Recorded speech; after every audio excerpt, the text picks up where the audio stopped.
I made a covenant with my eyes, not to look lustfully at a young woman. For what is our lot from God above, our heritage from the Almighty on high? Is it not ruin for the wicked, disaster for those who do wrong? Does he not see my ways and count my every step? If I have walked with falsehood, or my foot has hurried after deceit, let God weigh me in honest scales, and he will know that I am blameless. If my steps have turned from the path, if my heart has been led by my eyes, or if my hands have been defiled, then may others eat what I have sown, and may my crops be uprooted. If my heart has been incited by a woman, or if I have lurked at my neighbor's door, then may my wife grind another man's grain, and may other men sleep with her. For that would have been wicked, a sin to be judged. It is a fire that burns to destruction.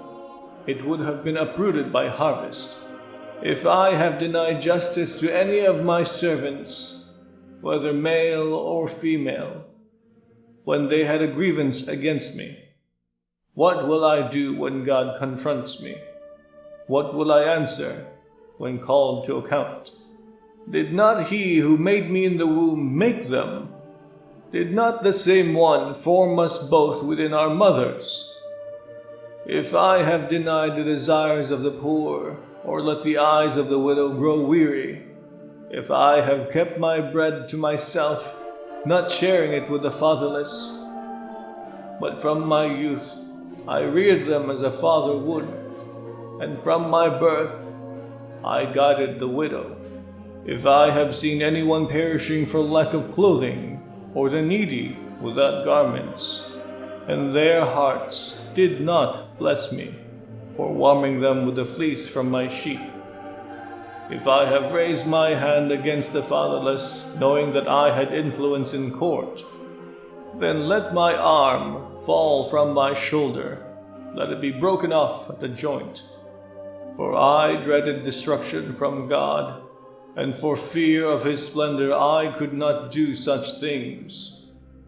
If I have put my trust in gold, or said to pure gold, you are my security. If I have rejoiced over my great wealth, the fortune my hands had gained. If I have regarded the sun in its radiance, or the moon moving in splendor, so that my heart was secretly enticed, and my hand offered them a kiss of homage, then these also would be sins to be judged, for I would have been unfaithful to God on high. If I have rejoiced at my enemy's misfortune, or gloated over the trouble that came to him, I have not allowed my mouth to sin by invoking a curse against their life.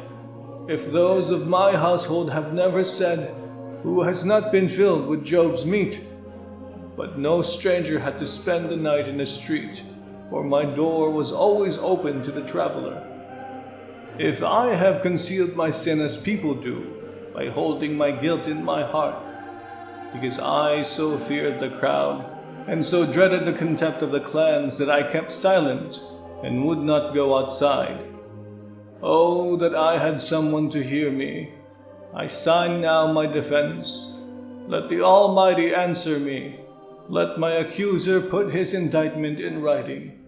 Surely I would wear it on my shoulder. I would put it on like a crown. I would give him an account of my every step. I would present it to him as to a ruler.